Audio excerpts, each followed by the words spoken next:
بسم الله الرحمن الرحيم. السلام عليكم ورحمة الله وبركاته. عمرو الجزار ينتظم في تدريبات النادي الأهلي. مران الوداع للراحلين عن النادي الأهلي. سفر كابتن سعد عبد الحفيظ لإنهاء بعض الصفقات. أشرف داري وعرض مغربي. محمد الأمين رمضاوي وشروط التعاقد، والرد على إعلام الزمالك. نصلي على الحبيب، اللهم صل وسلم وبارك على سيدنا محمد، وندخل في تفاصيل أخبارنا النهارده. عمرو الجزار انتظم من امبارح في تدريبات النادي الأهلي، بس مستر ياستروب اكتفى بتدريبات بدنية. عمرو الجزار امبارح اكتفى بالجري حوالين الملعب، والنهارده بيعمل تدريبات إطالة من غير كورة خالص. ان شاء الله انت كده كده عمرو الجزار مش هيشارك في الرابطه، فان شاء الله عمرو الجزار واحده واحده وسنه سنه مع مدرب الاحمال يطلع بالمستوى البدني بتاعه على ما اللعيبه اللي موجوده في المغرب ترجع ان شاء الله، يكون عمرو الجزار دخل تدريبات جماعيه. احنا عارفين ان شاء الله باقي اللعيبه هتنضم للنادي الاهلي واللعيبه ترجع يوم 19.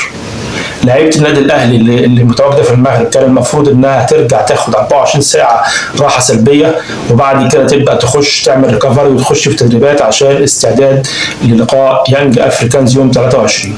ولكن بعد نقل مباراة النادي الأهلي إلى استاد برج العرب أعتقد إن مفيش راحة سلبية، وأعتقد إن اللعيبة هتخش في تدريبات على طول، لأن في يوم كامل رايح منك في السفر لإسكندرية. النهارده كان في مران الوداع لبعض اللعيبة الراحلة عن النادي الأهلي. قفشة النهارده كان بيودع اللعيبة النهارده. قفشه مش هيغيب كتير، 6 شهور ان شاء الله. ثبت نفسه يرجع تاني للقايمه، ما ثبتش نفسه هنشوف اي فريق تاني يروح له او يكمل في نادي الاتحاد. قفشه كنا اتكلمنا عنه بقالنا 3 ايام ان هو رايح نادي الاتحاد، وان في ناس جت من مجلس اداره نادي الاتحاد جم قعدوا معاه في النادي الاهلي واتفقوا على كل حاجه والمقابل المادي وكل حاجه، 10 مليون جنيه في ال6 شهور، وتقريبا كانوا خلصوا كل حاجه معاه. النهارده كل الصفحات بتكتب عن قفشه ان قفشه انتقل للاتحاد السكندري، ومحدش قال تفاصيل العقد ايه، ومحدش قال ان قفشه رايح مجانا عشان تكمله لصفقه مروان عطيه. محدش يتكلم فيها، الحمد لله كنا اول ناس اتكلمنا فيها بالتفاصيل. اللاعب الثاني احمد رضا، الحمد لله كنا من اوائل الناس اللي اتكلمت عن احمد رضا وعن تفاصيل الاعاره بتاعته، وان هو داخل في صفقه عمرو الجزار اعاره للبنك الاهلي لمده 6 شهور. وبرغم ان وكيله طلع نفى، احنا قلنا النادي الاهلي مش هيعير لاعب الا بموافقته، يعني مش هيعير لاعب او يدخل لاعب في صفقه تبادليه الا بموافقه اللاعب.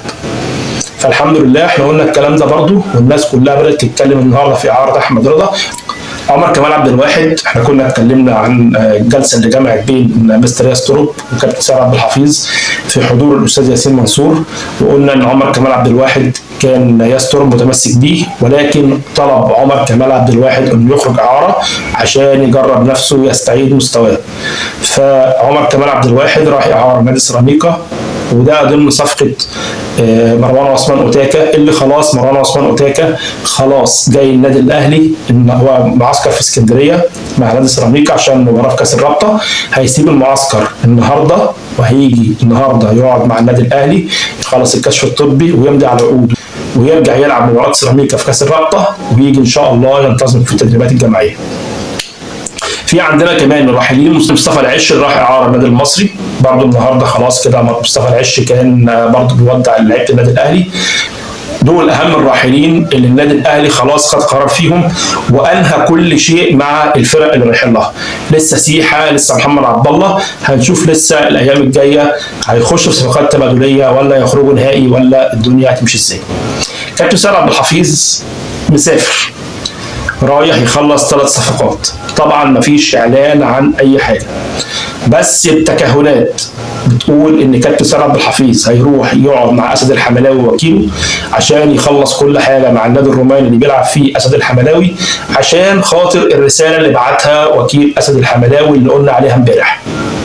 وارد جدا كابتن سعد عبد الحفيظ يخلص اسد الحملاوي ويجيبه في ايده وهو جاي، وممكن برضه يطلع على تونس عشان اللاعب اللي اتكلمنا عليه امبارح اللي هو ستانلي لاعب نادي الترجي الكرجيسي. برضه في صفحات النهارده كتير اتكلمت عن ستانلي وعن ان النادي الاهلي خلاص قريب من ستانلي. طبعا احنا قلنا الكلام ده كله كلام الصحف التونسيه. الاهلي ممكن يروح يخلص اللاعب ده تحت السن، ولا هيطلع على خطر عشان اللاعب السنغالي اللي قلنا عليه امبارح؟ احنا قلنا في 3 صفقات هيجيبهم كابتن سيد عبد الحفيظ، وقلنا في 3 تحت السن، لان ال3 اللي تحت السن في النادي الاهلي حاليا خلاص ماشيين، ففي 3 تحت السن جايين مكانهم. على اقل تقدير هيكون في مهاجم، ممكن يبقى مهاجم تحت السن وممكن يبقى معاه مهاجم فلسطيني، وفي مدافع لان الراجل متمسك بضم مدافع اجنبي. اشرف داري احنا كنا اتكلمنا عليه امبارح ان هو رافض ان هو يبقى في اعاره داخل الدوري المصري. فاشرف داري النهارده سمعنا ان هو بيتفاوض مع احد الفرق المغربيه وغالبا نادي الوداد المغربي، بيجس النبض عشان يشوف ممكن ينتقل ليهم على سبيل الاعاره او البيع النهائي على حسب ما يحددوا. ولو اعاره نادي الوداد هيتحمل جزء من الراتب والنادي الاهلي هيتحمل بقيه المرتب. ولو بيع نهائي النادي الاهلي هيدفع له قرشين مقابل ان هو يتهاون شويه مع نادي الوداد ويخلص اموره في نادي الوداد ونخلص عشان خاطر يوسف بالعمري. يوسف بالعمري خلاص اهلاوي بنسبه 100%. الراجل خلاص هينضم للتدريبات الجماعيه يوم 19 ان شاء الله، هيجي يكشف طبي وينضم للتدريبات ويتم اعلان الصفقه. ليه بقول لك يوم 19 تحديدا؟ لان انت لازم يوسف بالعمري يتأيد بالكثير يوم 20. استرب متمسك بان يوسف بالعمري يتأيد قبل ماتش يانج افريكانز. اعملوا اللي تعملوه، اعملوا اي حاجه، المهم ان الراجل يجي قبل يوم 20 ويتأيد عشان يكون متواجد في ماتش يانج افريكانز. لان احنا قلنا قبل كده انك عشان تأيد لاعب فريق وكان بيلعب في اي بطوله افريقيه هذا الموسم لازم يتأيد قبل المباراه ب 72 ساعه.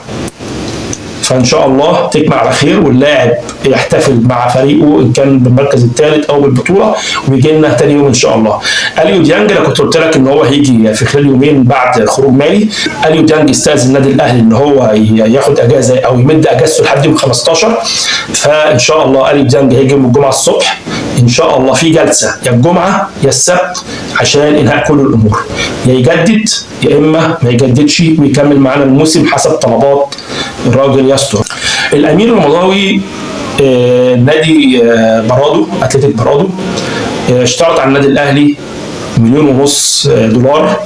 لانتقال رمضاوي للنادي الاهلي. كان الاول كان مطلوب فيه $2 مليون وكان نادي المليديه كان بيخلص فيه ب $2 مليون، ولكن الناس عايزين يفتحوا علاقات مع النادي الاهلي ف$1.5 مليون قيمه العقد و$500,000 مميزات ببونص، وهيكون في نسبه 20% اعاده بيع. نتمنى الصفقه تخلص لان ده لاعب واعد جدا ممكن يفيدك وهو بيلعب في الفريق، وان شاء الله تقدر تستفيد منه بانك تبيعه او تعيره لاي نادي اوروبي وتكسب فيه مبلغ كويس، مبلغ محترم.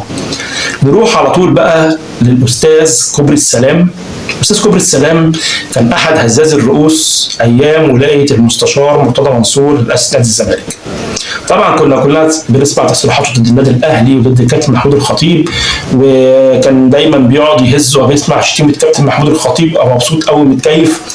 طلع الاستاذ كوبري السلام قبل مباراه مصر وكوت ديفوار قال بالنص ان كابتن حسام حسن، يعني اللي هقوله لك ده برغم ان التشكيل اعلن يوم مباراه مصر وكوت ديفوار في الصبح بدري عن طريق الصحفي احمد عبد الباسط، الا ان الاستاذ كوبري السلام طلع قال ان هيتم استبعاد احمد فتوح وحسام عبد المجيد عشان كابتن محمود الخطيب مكلم كابتن حسام حسن انه يستبعد لعيبه الزمالك من المباريات. طبعا الكلام ده كله ملوش اساس من الصحه طبعا، وكابتن محمود الخطيب هو اصلا فضيلك. كابتن محمود الخطيب فاضي ان هو يكلم حسام حسن ما يلعب؟ طب هيلاعب مين؟ هو ماله كابتن محمود الخطيب اصلا؟ يعني كابتن محمود الخطيب ماله اصلا مال المنتخب؟ ما يلعب يا سيدي.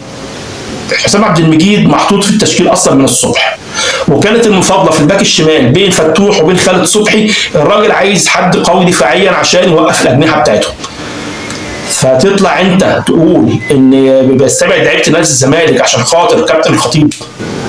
طيب حسام عبد المجيد لعب واحمد فتوح لعب وكسبنا الماتش، طلع هو بعد المباراه بيبارك الكابتن حسام حسن وبيشيد بالكابتن حسام حسن، والراجل كان رئيس يتحزم ويرقص ويقول لك الكابتن حسام حسن اثبت وجوده، والكابتن حسام حسن يلاعب اللي يلعبه وما يلاعبش اللي ما يلاعبوش، هو حر. طب يا راجل كان فين الكلام ده قبل الماتش؟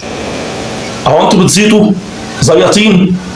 طلعوا برضو كان لما امام الكابتن حسام لعبوا نص ساعه في المباراه الاولى امام زيمبابوي وخرجوا، طلعوا برضو زاطوا وقالوا ان النادي الاهلي موصي كابتن حسام حسن انه ما يلعبش امام عاشور عشان ما يتالقش في البطوله ويجي له عروض بيع من بره ويضطر النادي الاهلي يبيعه، او امام عاشور يتشرط على النادي الاهلي ويعلي عقده.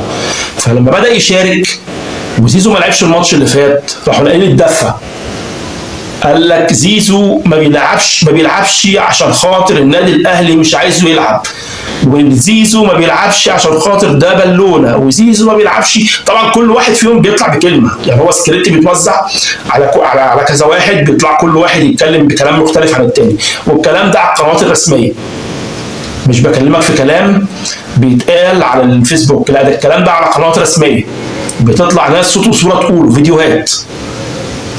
فكان الكلام الاول على امام، دلوقتي الكلام على زيزو. مستني السكريبت ان شاء الله بعد انتهاء البطوله. طبعا هم كانوا في الاول بيقول لك منتخب مصر مش نافع، ومنتخب مصر مش عارف ايه عشان خاطر بيعتمد على لعيبه الاهلي فقط، ومنتخب مصر واقع من 2010 عشان خاطر كل اعتماده على لعيبه النادي الاهلي، ونسيوا ان المنتخب مصر اصلا ما كانش بيقوم لقومه الا لما بيكون في النادي الاهلي في اعلى مستوى. يعني احنا خدنا 3 بطولات افريقيا ورا بعض بسبب لعيبه النادي الاهلي، هم نسيوا ده. فقال لك النادي الاهلي او منتخب مصر دلوقتي واقع عشان خاطر فساد اتحاد الكوره وفساد المنظومه الرياضيه، وان هي كلها بتخدم على نادي واحد، وعشان خاطر الاعتماد على لعيبه النادي الاهلي في المنتخب.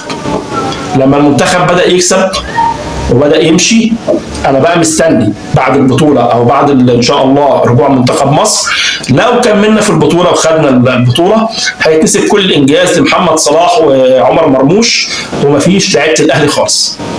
لو لا قدر الله خرجنا من البطوله او خدنا مركز رابع، هيتقال ان حسام حسن فشل عشان بيعتمد على لعيبه النادي الاهلي.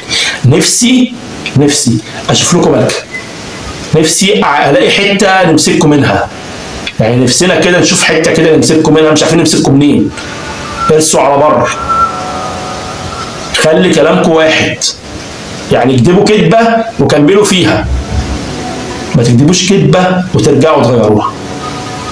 اتمنى يكون الفيديو عجب حضراتكم، ما تنساش تعمل اشتراك ولايك للفيديو، فعل زر الجرس عشان يوصلك كل جديد، وشير الحلقه عشان توصل لكل الناس. شكرا، السلام عليكم.